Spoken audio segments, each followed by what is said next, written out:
नमस्कार दोस्तों, अथर्व एजुकेटर के इस YouTube प्लेटफॉर्म पर एक बार पुनः आपका स्वागत है। दोस्तों, यूपी ट्रिपल एससी पैट 2023 के लिए हमारी प्रचंड 50 सीरीज चल रही है, जिसमें एक टेस्ट में महत्वपूर्ण 50 प्रश्नों का हम अध्ययन करते हैं। ऐसे 100 टेस्ट लाने का हमारा लक्ष्य है और इसी लक्ष्य में ये हमारा दूसरा टेस्ट है। तो जुड़ जाइए अथर्व एजुकेटर के साथ में। यदि चैनल पर नए आए हैं या अभी तक आपने चैनल को सब्सक्राइब नहीं किया है तो प्लीज दोस्तों चैनल को सब्सक्राइब कर दीजिए। पैट के एग्जाम की बेहतरीन प्रैक्टिस आपकी यहां पर हो जाएगी। वीडियो को लाइक भी कर दीजिए, बेल आइकॉन का बटन दबा दीजिए और अपने दोस्तों को भी इसे शेयर कर दीजिए। चलिए, आज के टेस्ट का जो पहला प्रश्न है वो है, निम्न में से किसने कुतुबुद्दीन ऐबक को द्वितीय हातिम कहा है। देखिए, एक ही पर्टिकुलर सब्जेक्ट के पर्टिकुलर टॉपिक के प्रश्न हम मेरा कराना है। अभी इनमें मिक्स प्रश्नों को मैं लेकर के नहीं आया हूं। जब सारे टॉपिक कवर हो जाएंगे तब हम मिक्स क्वेश्चंस की प्रैक्टिस करेंगे। अभी हमारा दिल्ली सल्तनत चल रहा है। दिल्ली सल्तनत के 50 प्रश्न हम टेस्ट पेपर 1 में पढ़ चुके हैं। अगर आपने वो वीडियो नहीं देखी है तो उसे जरूर देख लीजिएगा दोस्तों। 50 प्रश्न दिल्ली सल्तनत के ही हम इसमें पढ़ेंगे। लगभग 200-250 प्रश्न हम दिल्ली सल्तनत के देखेंगे। तो निम्न में से किसने कुतुबुद्दीन ऐबक को द्वितीय हातिम कहा है? तो कुतुबुद्दीन ऐबक को द्वितीय हातिम किसने कहा है? मिन्हाज सिराज ने कहा है। अपनी पुस्तक तबकाते नासिरी में कहा है। कुतुबुद्दीन ऐबक को और क्या कहा जाता है? तो इसे लाख बख्श और पील बख्श के नाम से भी जाना जाता है। अगला है, निम्न में से किसे भारत में पहली तुर्की मस्जिद होने का गौरव प्राप्त है? जौनपुर की अटाला मस्जिद, बदायूं की जामा मस्जिद, कुव्वत उल इस्लाम मस्जिद या मौठ की मस्जिद? बताइए दोस्तों। तो पहली तुर्की मस्जिद होने का, यानी भारत की पहली तुर्की मस्जिद होने का जो गौरव प्राप्त है वो किसे प्राप्त है? वो प्राप्त है दोस्तों कुव्वत उल इस्लाम मस्जिद को। कहां पर है ये मस्जिद? ये मस्जिद दिल्ली के मेहरौली में स्थित है, यानी दिल्ली में स्थित है। और किसने इस मस्जिद का निर्माण करवाया था? तो कुतुबुद्दीन ऐबक ने इस मस्जिद का निर्माण करवाया था। कुतुबुद्दीन ऐबक ने और क्या क्या बनवाया था दोस्तों?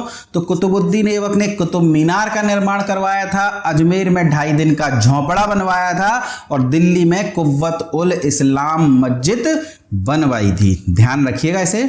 अगला है, कुव्वत उल इस्लाम मस्जिद का सर्वाधिक विस्तार निम्न में से किस सुल्तान ने करवाया था? देखिए, दोनों अलग अलग प्रश्न हैं। अगर आपसे पूछ लिया जाए कि इसका निर्माण किसने करवाया तो निर्माण कुतुबुद्दीन ऐबक ने। अगर पूछ ले सर्वाधिक विस्तार किसने करवाया तो ऐसी स्थिति में प्रश्न का उत्तर क्या हो जाएगा? प्रश्न का उत्तर हो जाएगा दोस्तों अलाउद्दीन खिलजी। ठीक उसी प्रकार अगर मैं आपसे पूछूं कि कुतुब मीनार का निर्माण किसने प्रारंभ करवाया तब उत्तर कुतुबुद्दीन ऐबक होगा। पूछूं कुतुब मीनार का निर्माण किसके काल में पूरा हुआ तब प्रश्न का उत्तर इल्तुतमिश होगा। और ध्यान रखिएगा, कुतुब मीनार का नाम कुतुबुद्दीन ऐबक के नाम पर कुतुब मीनार नहीं है, बल्कि एक चिश्ती संत रहे हैं कुतुबुद्दीन बख्तियार काकी।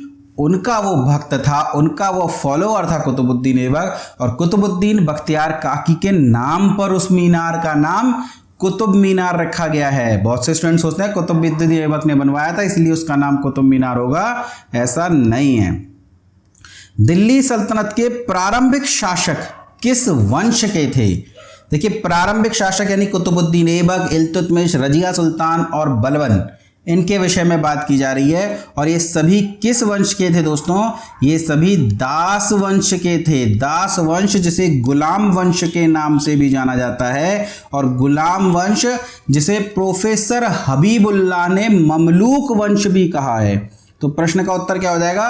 प्रश्न का उत्तर हो जाएगा बी, यानी कि ममलूक वंश। दिल्ली सल्तनत के प्रारंभिक शासक ममलूक वंश के थे। चलिए, अगला है, शासक बनने से पूर्व इल्तुतमिश निम्न में से कहां का गवर्नर था? देखिए, इल्तुतमिश कुतुबुद्दीन ऐबक का दामाद था, जिसने कुतुबुद्दीन ऐबक के पुत्र आराम शाह को जूंद के युद्ध में हरा करके सत्ता पर कब्जा किया, और शासक बनने से पूर्व वह बदायूं का इक्तेदार, बदायूं का गवर्नर था। या सूबेदार भी लिखा हुआ आ जाए तब भी कोई दिक्कत नहीं है। ये मत सोचेगा सूबेदारी प्रथा तो अकबर ने चलाई थी, ये एक ही तरह की चीजें हैं। इक्तेदार, गवर्नर या फिर सूबेदार या प्रांतपति, कुछ भी लिखा हुआ आ जाए, आपको ध्यान रखना है। बदायूं का गवर्नर कौन था? तो वो इल्तुतमिश था। सनद क्या है? सोने का सिक्का, एक प्रकार का कर, एक प्रकार की जाति, या खलीफा द्वारा सुल्तान के पद को वैधानिकता की प्राप्ति। तो सनद क्या है? सनद है डी। देखिए सुल्तान, आपने दिल्ली सल्तनत के जो शासक थे वे सुल्तान की उपाधि धारण करते थे, जबकि मुगल बादशाह बादशाह की उपाधि धारण करते थे। ऐसा क्यों? देखिए बादशाह जो शब्द है वो पादशाह से निकला है, जिसका अर्थ होता है संपूर्ण अधिकारों का स्वामी। मुगल बादशाह अपने ऊपर किसी की भी सत्ता स्वीकार नहीं करते थे, नाम मात्र के लिए भी नहीं। वे कहते थे हम ही सुप्रीम हैं, इसलिए उन्होंने बादशाह की उपाधि धारण करी। जबकि सुल्तान का अर्थ होता है प्रतिनिधि। सुल्तान भारत में भले ही निरंकुश हों, पर वो नाम मात्र के लिए खलीफा की अपने ऊपर सत्ता स्वीकार करते थे। अपनी पद की वैधानिकता का सर्टिफिकेट वो सत्ता खलीफा से प्राप्त करते थे, और उसी सर्टिफिकेट को सनद के नाम से जाना जाता है। चलिए आगे देखते हैं। निम्न में से किस शासक को गुलाम का गुलाम भी कहा जाता है? तो गुलाम था कुतुबुद्दीन ऐबक और उसका गुलाम था इल्तुतमिश, इस वजह से इल्तुतमिश को गुलाम का गुलाम भी कहा जाता है। इल्तुतमिश चूंकि जब गुलाम बना उस समय कुतुबुद्दीन ऐबक भी गुलामी के बंधनों से मुक्त नहीं हुआ था, यानी गुलाम का गुलाम है कि नहीं है। और आपको बता दें इल्तुतमिश पहले आज़ाद हो गया है, जबकि कुतुबुद्दीन ऐबक तो बहुत बाद में जाकर के आज़ाद हुआ, यानी इल्तुतमिश मोहम्मद गौरी के जीवन काल में आज़ाद हो गया है, और कुतुबुद्दीन ऐबक मोहम्मद गौरी की दासता से उसकी मृत्यु के भी 3 वर्षों बाद आज़ाद हुआ है। बलबन भी इल्तुतमिश का गुलाम रहा था, लेकिन जब बलबन इल्तुतमिश का गुलाम बना था तब इल्तुतमिश गुलाम नहीं था, इसलिए उसे गुलाम का गुलाम नहीं कहते, जबकि इल्तुतमिश को गुलाम का गुलाम कहा जाता है। अगला प्रश्न देख लेते हैं। निम्न में से किस शासक को दिल्ली सल्तनत का वास्तविक संस्थापक कहा जाता है? तो संस्थापक तो कुतुबुद्दीन ऐबक को कहा जाता है, वास्तविक संस्थापक किसे कहा जाता है? इल्तुतमिश को कहा जाता है, क्योंकि कुतुबुद्दीन ऐबक को सत्ता सुदृढ़ करने का समय नहीं मिला। 1206 में वो शासक बना, 1210 में एक्सीडेंटल उसकी डेथ हो गई। दिल्ली का प्रथम मुस्लिम शासक निम्न में से कौन था? देखिए प्रथम मुस्लिम शासक कौन था? तो प्रथम मुस्लिम शासक तो कुतुबुद्दीन ऐबक था, जिसने गुलाम वंश की स्थापना करी थी। ऐबक का क्या तात्पर्य होता है? देखिए ऐबक की उपाधियां तो हमने देखी, लाख बख्श, पील बख्श, द्वितीय हातिम, लेकिन ऐबक जो शब्द है उसका शाब्दिक अर्थ क्या होता है? सूर्य का स्वामी, कहर का स्वामी, मृत्यु का स्वामी, या चंद्रमा का स्वामी। तो ऐबक का शाब्दिक अर्थ होता है दोस्तों चंद्रमा का स्वामी। सुल्तानगढ़ी का मकबरा निम्न में से किसके द्वारा निर्मित करवाया गया था? देखिए सुल्तानगढ़ी का मकबरा भारत का पहला मकबरा है।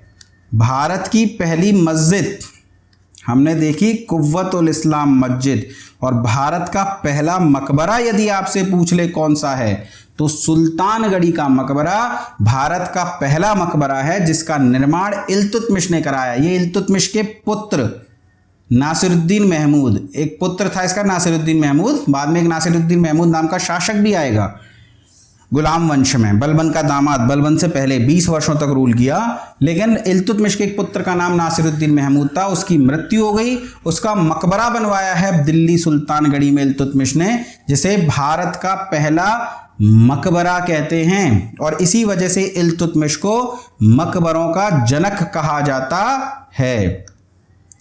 चंगेज खान का मूल नाम क्या था? तो चंगेज खान का मूल नाम क्या है? मंगोल था ये, उसका मूल नाम क्या था? तो मूल नाम था तेमुजिन। पहली बार मंगोल किसके समय में भारत की सीमा पर पहुंचे? तो हमने चर्चा पिछले वीडियो में की थी शायद, इल्तुतमिश के समय में। दिल्ली का कौन सा सुल्तान मंगोल नेता चंगेज खान का समकालीन था? तो इल्तुतमिश के समय में आक्रमण किया था, तो इल्तुतमिश का ही समकालीन होगा ना। युद्ध नहीं हुआ था, सीमा तक आया था, सीमा से लौट गया था।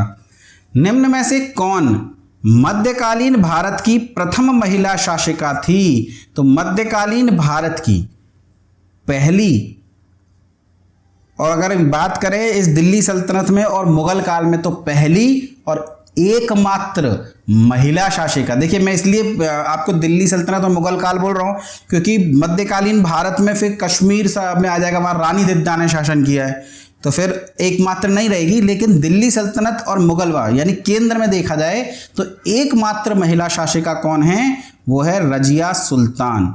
शाह तुर्कान ने सत्ता का उपभोग किया है, पर उस समय उसका पुत्र रुकनुद्दीन फिरोज शाह गद्दी पर था और इसी रुकनुद्दीन फिरोज शाह को हटा करके रजिया सुल्तान शासिका बनी थी। तो शाह तुर्कान तो उसकी संरक्षिका थी रुकनुद्दीन फिरोज शाह की, जबकि रजिया सुल्तान वास्तविक शासक थी। निम्न में से कौन इल्तुतमिश के बाद दिल्ली की गद्दी पर बैठा? रजिया सुल्तान, रुकनुद्दीन फिरोज, बहराम शाह या नासिरुद्दीन महमूद? तो देखिए नसीरुद्दीन महमूद बलबन का एक पुत्र था, मर गया, योग्य पुत्र था। बलबन ने इल्तुतमिश का पुत्र था, इल्तुतमिश ने उसके लिए सुल्तानगढ़ी का मकबरा बनवा दिया। रजिया सुल्तान को अपना उत्तराधिकारी घोषित किया, पर अमीरों ने, सरदारों ने एक महिला की सत्ता को मानने से इनकार कर दिया और उन्होंने किसे सुल्तान बना दिया? रुकनुद्दीन फिरोज शाह को। बाद में इसी रुकनुद्दीन फिरोज शाह को सत्ता से पदच्युत करके रजिया सुल्तान गद्दी पर बैठी। तो इल्तुतमिश के बाद दिल्ली की गद्दी पर कौन बैठा है? तो रुकनुद्दीन फिरोज प्रश्न का उत्तर हो जाएगा। पहली बार सल्तनत के उत्तराधिकार के मामलों में जन समूह ने निर्णय लिया। रजिया के समय, खुसरव शाह के समय, बहराम शाह के समय या क्यूमार्स के समय? तो देखिए अभी हमने बताया ना, इल्तुतमिश ने रजिया को अपना उत्तराधिकारी घोषित किया था, लेकिन रुकनुद्दीन फिरोज शाह ने सत्ता पर कब्जा कर लिया, उसे गद्दी पर बिठा दिया अमीरों ने। ऐसी स्थिति में एक दिन जुम्मे की नमाज यानी शुक्रवार की जब नमाज पढ़ी जा रही थी मस्जिद में, तो रजिया लाल कपड़े पहन करके मस्जिद गई। लाल कपड़े जिसे न्याय का रंग माना जाता है, उसने जनता के आगे गुहार लगाई कि मेरे साथ अन्याय हुआ है, मेरे पिता ने मुझे उत्तराधिकारी घोषित किया था और अमीरों ने जो है रुकनुद्दीन फिरोज शाह को बना दिया। जनता जो कि रुकनुद्दीन फिरोज शाह और शाह तुर्कान के अत्याचारों से ग्रस्त थी, उसने रजिया का साथ दिया और सत्ता का क्या कर दिया? परिवर्तन कर दिया। तो रजिया के समय में उत्तराधिकार के मामले में जन समूह ने निर्णय लिया था। निम्न में से किसने रजिया के बारे में लिखा है कि भाग्य ने उसे पुरुष नहीं बनाया, वरना उसके समस्त गुण उसके लिए लाभप्रद साबित हो सकते थे। इंपॉर्टेंट स्टेटमेंट है दोस्तों, ध्यान रखिएगा। मिनहाज उस सिराज का ये कथन है, मिनहाज उस सिराज ने कहा था कि रजिया में वे समस्त गुण थे जो एक सुल्तान में होने चाहिए। क्या कहा था? रजिया में वे समस्त गुण थे जो एक सुल्तान में होने चाहिए, पर भाग्य ने उसे पुरुष नहीं बनाया, वरना उसके समस्त गुण उसके लिए लाभकारी साबित हो सकते थे। एल्फिस्टन कहते हैं कि रजिया यदि महिला न होती, रजिया यदि महिला न होती तो उसका नाम श्रेष्ठ शासकों में लिखा जाता। ये किसने कहा था? एल्फिस्टन ने। पर भाग्य ने उसे पुरुष नहीं बनाया, वरना उसके समस्त गुण उसके लिए लाभप्रद साबित हो सकते थे। यह कथन किसका है? तो यह कथन है दोस्तों मिनहाज उस सिराज का। चलिए रजिया के संबंध में सही कथन छांटिए। रजिया ने एतगीन को अमीर आखुर का पद दिया। तो दोस्तों अमीर आखुर का पद, उसने दो पद पढ़ने पड़ते हैं आपको, अमीर आखुर और अमीर हाजिब। तो रजिया ने अमीर आखुर का पद याकूत को दिया था। यहीं से सारी समस्या हुई थी, क्योंकि ये याकूत मोरक्को अब्सीनिया का एक हब्सी था, तुर्क नहीं था, और इसे पद देने से अमीर दल चालीसा के लोग भड़क उठे। जबकि एतगीन तो दल चालीसा का ही सदस्य था, उसको अमीर हाजिब का पद दिया था। ये बात जो है, तो इसलिए ये कथन भी गलत हो जाएगा कि अमीर हाजिब का पद उसने याकूत को दिया था। उल्टा है, अमीर आखुर किसको बनाया था? याकूत को। और अमीर हाजिब किसको बनाया था? एतगीन को। एतगीन को पद देना तो सही था, लेकिन याकूत को पद देना गलत था। तो रजिया को दल चालीसा का पूरा समर्थन था। ये ही ये स्टेटमेंट भी गलत हो जाएगा, हमें सही स्टेटमेंट ढूंढना है, क्योंकि रजिया को दल चालीसा का समर्थन प्राप्त नहीं था। इस दल चालीसा ने तो रुकनुद्दीन फिरोज शाह को सुल्तान बनाया था, और ये दल चालीसा ही थी जिसने षड्यंत्र करके रजिया को पुनः सुल्तान की गद्दी से हटा दिया है। कैसे हटाया, आगे जब प्रश्न में आएगा तब हम चर्चा करेंगे। चलिए, इस अगला स्टेटमेंट है, कहानी मैं आपको सुनाई देता हूं। रजिया ने भटिंडा के इख्तियार अल्तुनिया से विवाह किया, ये बिल्कुल सही है। हुआ क्या था दोस्तों, जब ये जो दल चालीसा के लोग थे ये रजिया को हटाना चाहते थे, तो इन्होंने एक षड्यंत्र रचा। तबर हिंद भटिंडा का एक सूबेदार है अल्तुनिया, उससे कहा कि तुम रजिया के विरुद्ध विद्रोह कर दो। इसने विद्रोह कर दिया। अमीरों ने, दल चालीसा के सदस्य ने रजिया को सलाह दी कि आप स्वयं जाइए इस विद्रोह का दबाने। तो रजिया ने दिल्ली छोड़ दी और चली गई कहां, भटिंडा। इन तुर्कों ने, इन अमीरों ने पीछे से इल्तुतमिश के एक पुत्र बहराम शाह को गद्दी पर बिठा दिया, और इस अल्तुनिया ने रजिया को गिरफ्तार कर लिया। यानी चारों ओर से फंस गई रजिया, सत्ता बची नहीं, सुल्तान बहराम शाह बन गया है और यहां वो गिरफ्तार है। तब उसने अपने महिला होने का फायदा उठाया, जो उसका सबसे बड़ा दोष था सत्ता हासिल करने के लिए। महिला होना कोई दोष नहीं है, पर सत्ता पे पुरुष बैठा करते थे उस जमाने में, तो उसने उसको अपनी ताकत बनाते हुए अल्तुनिया को विवाह प्रस्ताव रखा। और अल्तुनिया ने सोचा यार ठीक है, इन तुर्कों से क्या मिलना, यहाँ रजिया जैसी सुंदर स्त्री से शादी हो रही है, ऊपर से ये क्वीन है और ये मुझे राजा भी बना देगी, मुझे सुल्तान बना देगी। तो अल्तुनिया ने समर्थन दे दिया किसको, रजिया को। पर अल्तुनिया और रजिया जब दिल्ली की ओर आ रहे थे आक्रमण करने, तो कैथल एक हरियाणा करके जगह पड़ती है, वहां पर रजिया और अल्तुनिया की हत्या कर दी जाती है डाकुओं के द्वारा। इस प्रकार रजिया की कहानी समाप्त हो जाती है। तो इस प्रश्न का जो डी उत्तर है वही सही है। निम्न में से किसने कहा था कि यदि रजिया महिला न होती तो श्रेष्ठ शासिका होती और उसका नाम श्रेष्ठ शासकों में लिखा जाता? चर्चा मैंने कर ली, ये एल्फिंस्टन का कथन है। यदि रजिया महिला की जगह पुरुष होती तो उसके सभी गुण उसके लिए लाभकारी साबित होते। ये किसने कहा था, ये मिन्हाज ने कहा था। और यदि रजिया महिला न होती तो श्रेष्ठ शासिका होती और उसका नाम श्रेष्ठ शासकों में लिखा जाता। ये एल्फिंस्टन का कथन है। दोनों कथनों को याद रखिएगा, उल्टा मत कर दीजिएगा।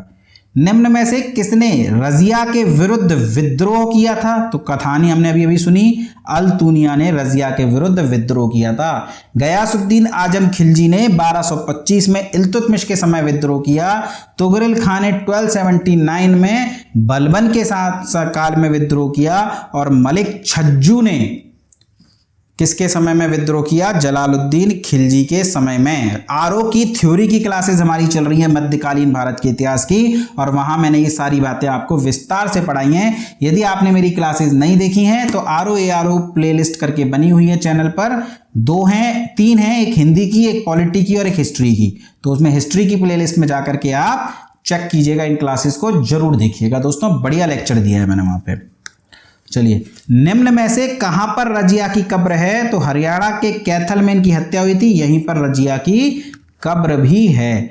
झाइन का युद्ध जलालुद्दीन खिलजी एवं रिक्तस्थान के मध्य हुआ था। तो झाइन का युद्ध जलालुद्दीन खिलजी और रणथंबोर के शासक हमीर देव चौहान के बीच हुआ था। दिल्ली के किस सुल्तान ने सर्वप्रथम दक्षिण भारत में अभियान किए? तो देखिए, इस प्रश्न का उत्तर अलाउद्दीन खिलजी मत कर दीजिएगा। अलाउद्दीन खिलजी सेनापति था जलालुद्दीन खिलजी का, जब वह पहली बार दक्षिण भारत में गया था। तो ऐसी स्थिति में जब दोनों ही ऑप्शन में हो तो जलालुद्दीन खिलजी कीजिएगा। हालांकि जलालुद्दीन खिलजी ना हो तो आप अलाउद्दीन खिलजी कर दीजिएगा। निम्न में से किस ग्रंथ से जलालुद्दीन खिलजी के सैन्य अभियानों की जानकारी मिलती है? खजाइनुल फुतूह, मिफ्ताहुल फुतूह, नूसिपिर या दास्ताने खिलजी? तो देखिए, उपरोक्त ये जो 3 पुस्तकें हैं ये अमीर खुसरो की पुस्तकें, ठीक है। तो खजाइनुल फुतूह, इससे अलाउद्दीन खिलजी के काल की जानकारी मिलती है। नूसिपुर से मुबारक शाह खिलजी के काल की जानकारी मिलती है, जबकि मिफ्ताहुल फुतूह से जलालुद्दीन खिलजी के काल की जानकारी मिलती है। यानी जलालुद्दीन खिलजी के सैन्य अभियानों की जानकारी देने वाली किताब कौन सी है? मिफ्ताहुल फुतूह। चलिए ध्यान रखिएगा। जलालुद्दीन खिलजी ने राजकीय पुस्तकालय की स्थापना कर इसका अध्यक्ष बनाया।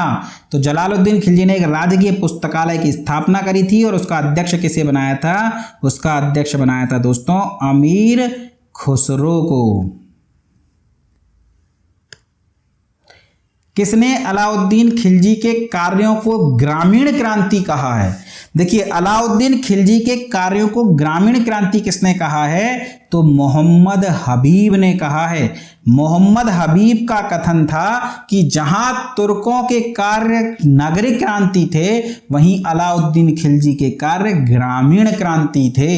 हबीबुल्लाह ने गुलाम वंश को ममलूक वंश कहा है। इसामी ने मोहम्मद शाह तुगलक को बुद्धिमान, मूर्ख और खूनी शासक कहा है। वहीं इब्न बतूता ने गयासुद्दीन तुगलक की हत्या को जौना खां यानी मोहम्मद बिन तुगलक का षड्यंत्र करार दिया है। ये इनके स्टेटमेंट्स हैं जो पूछे जाते हैं। तो अलाउद्दीन खिलजी के कार्यों को ग्रामीण क्रांति किसने कहा है? तो मोहम्मद हबीब ने।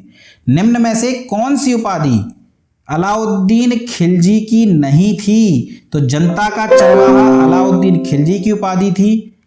युग का विजेता अलाउद्दीन खिलजी की उपाधि थी। विश्व का सुल्तान भी अलाउद्दीन खिलजी की उपाधि है। द्वितीय सिकंदर या सिकंदर सानी भी अलाउद्दीन खिलजी की उपाधि है। जबकि पैगंबर का सेनापति ये किसकी उपाधि है? ये खुसरव शाह की उपाधि है।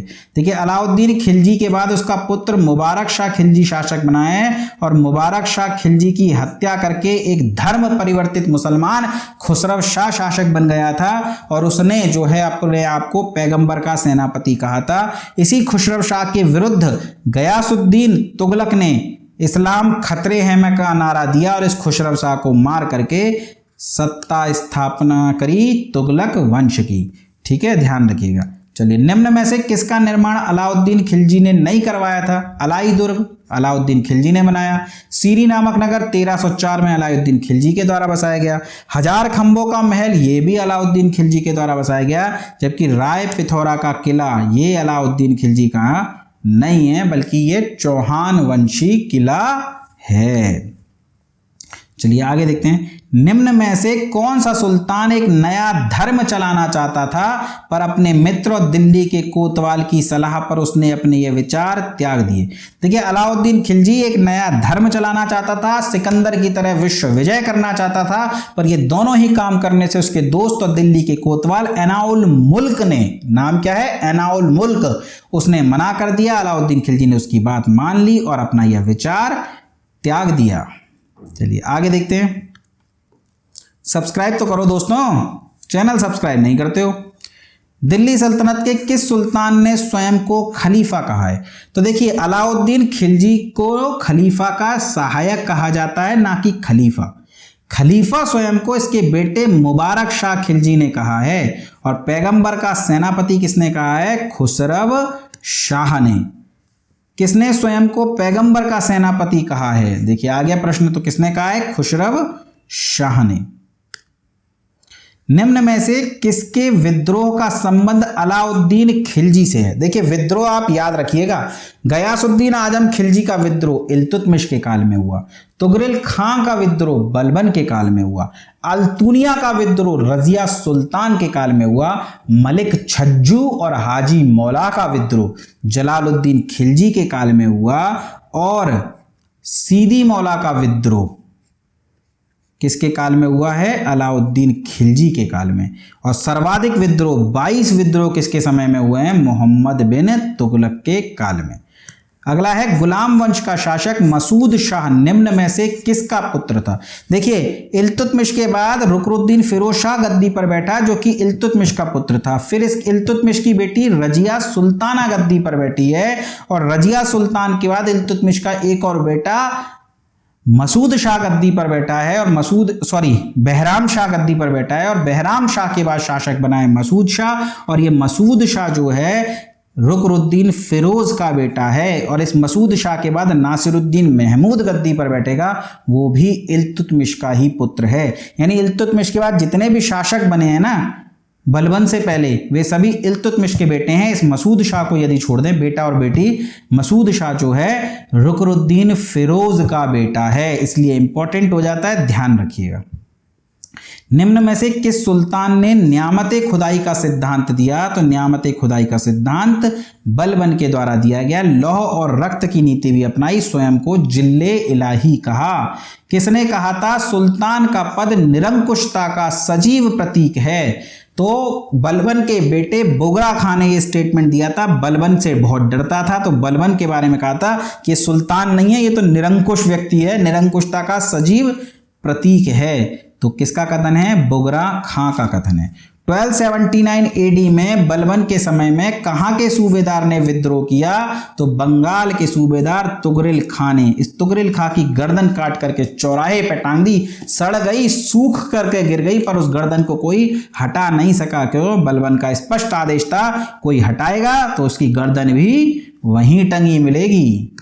अमीर खुसरो ने किसके अधीन रहकर अपना साहित्यिक जीवन प्रारंभ किया? तो देखिए, अमीर खुसरो ने कई पुस्तकें लिखी हैं, जैसे मुफ्ताउल फुतूह, खज़ाइनुल फुतूह, नूह सिपर, आशिका, तुगलकनामा। लेकिन उसने अपना साहित्यिक जीवन किसके काल में प्रारंभ किया था? तो बलबन के बेटे शहजादा मोहम्मद के काल में, समय में। मतलब शासक तो था नहीं, तो काल नहीं कहेंगे, इसके समय में गवर्नर रहा होगा किसी प्रांत का, पर बाद में इसकी हत्या हो गई मंगोल आक्रमण के विरुद्ध, और अमीर खुसरो पहुंच गए बलबन के दरबार में, और फिर उसके बाद शाही दरबार में रहने लगे। तो अमीर खुसरो ने साहित्यिक जीवन किसके समय में प्रारंभ किया है? तो शहजादा मोहम्मद के अधीन रहकर। अलाउद्दीन खिलजी को दक्षिण भारत के किस अभियान से सर्वाधिक धन प्राप्त हुआ? देखिए, दक्षिण भारत में कई अभियान किए हैं, जैसे कि देवगिरी का अभियान, वारंगल का अभियान, पांड्य शासकों के विरुद्ध अभियान। तो वारंगल के शासक प्रताप रुद्र देव से जो है कोहिनूर हीरा प्राप्त हुआ है, पर सर्वाधिक धन जो है वो पांड्य राज्य पर आक्रमण करने से मिला है, यानी कि मदुरई। पांड्यों की राजधानी क्या थी? मदुरई। अगला प्रश्न देखते हैं। अलाउद्दीन खिलजी ने दक्षिण भारत के किस राज्य के विरुद्ध अंतिम अभियान भेजा? तो अलाउद्दीन खिलजी ने दक्षिण भारत में पहला अभियान देवगिरी के विरुद्ध भेजा है। देवगिरी के शासक रामचंद्र देव को पराजित करा है। रामचंद्र देव ने अधीनता स्वीकार कर ली है, उसको राय रहान की उपाधि दे दी। पर जब रामचंद्र देव मर गया तो उसके बाद उसका पुत्र शंकर देव गद्दी पर बैठा, और उसने अलाउद्दीन खिलजी की सहायता मतलब अधीनता मानने से इनकार कर दिया। ऐसे में अलाउद्दीन खिलजी ने दक्षिण भारत में अंतिम अभियान इसी देवगिरी के विरुद्ध भेजा, शंकर देव को पराजित किया, मार डाला। तो अंतिम और प्रथम दोनों ही देवगिरी हो जाएगा। किस अभियान के दौरान मलिक काफूर को कोहिनूर हीरा प्राप्त हुआ है? तो कोहिनूर हीरा वारंगल। वारंगल का शासक है प्रताप रुद्रदेव। प्रताप रुद्रदेव ने अपनी मूर्ति को सोने की जंजीरों से जकड़ करके मलिक काफूर, यानी सेनापति है मलिक काफूर, अलाउद्दीन खिलजी का, 1000 दिनारी कहते हैं इसे, 1000 दिनार में खरीदा गया था इसे। दक्षिण भारत के अभियानों का सेनापति था ये। तो इसको जो है वारंगल के शासक प्रताप रुद्रदेव ने अपनी सोने से जंजीरों से जकड़ी मूर्ति भेजी, यानी अधीनता स्वीकार करने का प्रतीक भेजा, और साथ ही कोहिनूर हीरा भी दिया कि भैया मेरे प्राण छोड़ दो, ये धन ले लो। ठीक है। अलाउद्दीन की सेना ने जब गुजरात पर आक्रमण किया उस समय वहां का शासक कौन था? पहला आक्रमण अलाउद्दीन खिलजी का गुजरात पर हुआ है 1299 ईस्वी में, और उस समय वहां का शासक कौन है? कर्ण वाघेला। और यदि बात करें कि ये कर्ण वाघेला पराजित होकर के कहां चला गया है, तो ये चला गया है देवगिरी। 2 सेनापति थे अलाउद्दीन खिलजी के, नुसरत शाह और उलूग खां। ये दोनों जो हैं सेनापति थे, ध्यान रखिएगा, सेनापति पूछ ले तो। इसका एक सेनापति है जफर खां, जो मंगोल आक्रमण के विरुद्ध मारा गया था, और नुसरत शाह इसका सेनापति है, जो रणथंबोर आक्रमण के विरुद्ध मारा गया था। अलाउद्दीन खिलजी के मालवा अभियान का नेतृत्व किसने किया था? तो देखिए, रणथंबोर और गुजरात का मैंने आपको बताया उलूग खां और नुसरत खां, जबकि मालवा के अभियान का नेतृत्व कौन कर रहा है? इसका मित्र दिल्ली का कोतवाल एनाउल मुल्क। मलिक काफूर को किस अभियान के समय खरीदा गया था? तो जब गुजरात पर आक्रमण किया था तब ही खंबात की खाड़ी में मंडी लगी हुई थी दासों की, वहां दास बेचे जा रहे थे, वहीं मलिक काफूर भी बिक रहा था, और मलिक काफूर को 1000 दिनारी में खरीद लिया, 1000 दिनारों में, इसलिए इसे 1000 दिनारी कहते हैं। हालांकि बाद में अपनी योग्यता साबित करके ये अलाउद्दीन खिलजी का दक्षिण भारत के अभियानों का सेनापति बन गया। अलाउद्दीन खिलजी का कौन सा सेनानायक रणथंबोर अभियान के दौरान मारा गया? तो मैंने आपको बात करी नुसरत खां, ये रणथंबोर अभियान के दौरान मारा गया था, और जफर खां ये मंगोलों के विरुद्ध लड़ते हुए मारा गया। मंगोलों के विरुद्ध। ठीक है, तो जफर खां पूछ ले, मंगोलों के विरुद्ध कौन लड़ते हुए मारा गया, तो जफर खां, और रणथंभौर के विरुद्ध नुसरत शाह। ठीक है, रणथंभौर आक्रमण के संदर्भ में कौन सा कथन असत्य है? इसका नेतृत्व तो अलाउद्दीन खिलजी ने किया था। ठीक है, वैसे सेनापति उलूग खां और नुसरत शाह थे, पर जो है अलाउद्दीन खिलजी भी वहां पर मौजूद था, तो इसका नेतृत्व अलाउद्दीन खिलजी ने किया। इस कथन को हम सही मान लेंगे, ना कि असत्य। इस अभियान में अमीर खुसरो भी साथ था। अमीर खुसरो तो हर अभियान में साथ था जहां अलाउद्दीन खिलजी स्वयं जाता था। इस समय यहाँ का शासक रामचंद्र था, रामचंद्र नहीं था दोस्तों, कर्ण वाघेला गुजरात का था, रामचंद्र देवगिरी का, रणथंभौर का हमीर देव चौहान, चित्तौड़ का राणा रतन सिंह, जालौर के कौन हो जाएंगे, कानड़ देव चौहान, मालवा के महलक देव, देवगिरी के रामचंद्र देव, वारंगल के प्रताप रुद्र देव। ये सभी नाम याद रखिएगा, तो कोई भी नाम पूछा जा सकता है। तो रणथंभौर के रामचंद्र नहीं बल्कि हमीर देव चौहान, और हमीर देव ने मंगोल अमीरों को शरण दी थी, ये सही है। इसी वजह से तो आक्रमण किया था अलाउद्दीन खिलजी ने। तो ये कथन जो असत्य हो जाएगा वो कौन सा हो जाएगा, वो हो जाएगा दोस्तों सी। ठीक है, तो असत्य कथन कौन सा हो जाएगा, सी हो जाएगा। डी जो है हमारा सही हो जाएगा। चलिए 46वां प्रश्न देखते हैं। कथन है मंगोल भारत में सत्ता कायम करने में असफल रहे। बिल्कुल, पूरे इतिहास में कहीं हम पढ़ते हैं मंगोल सत्ता, नहीं पढ़ते, तो असफल थे। दिल्ली के सुल्तान इनका सामना करने में सफल रहे, ये बिल्कुल सही है। अलाउद्दीन खिलजी के समय 7 बार आक्रमण किया है मंगोलों ने और 7 बार पराजित। यानी कथन कारण दोनों सही, और कारण कथन की सही व्याख्या भी करता है। ठीक है, चलिए आगे चलते हैं।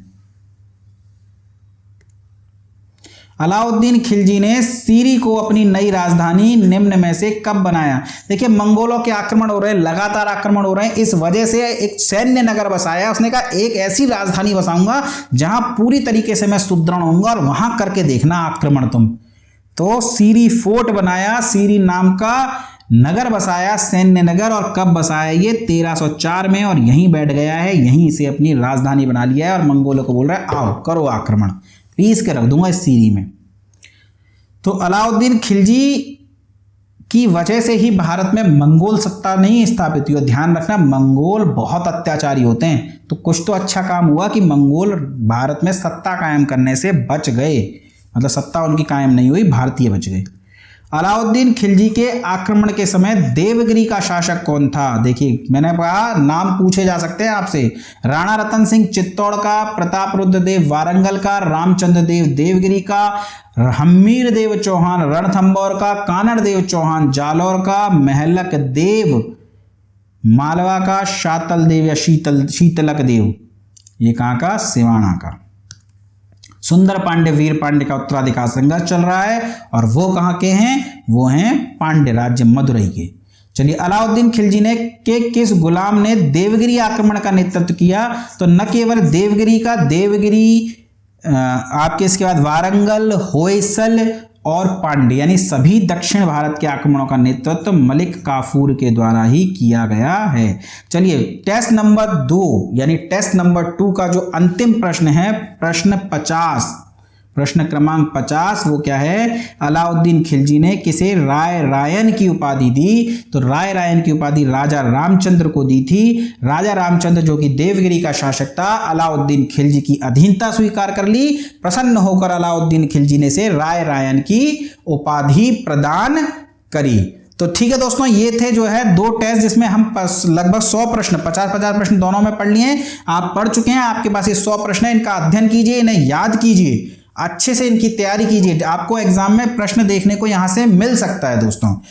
तीसरे टेस्ट के साथ में हम जल्दी ही आपके सामने हाजिर होंगे। तब तक पढ़ते रहिए, मस्त रहिए, चैनल को शेयर सब्सक्राइब करते रहिए। धन्यवाद दोस्तों।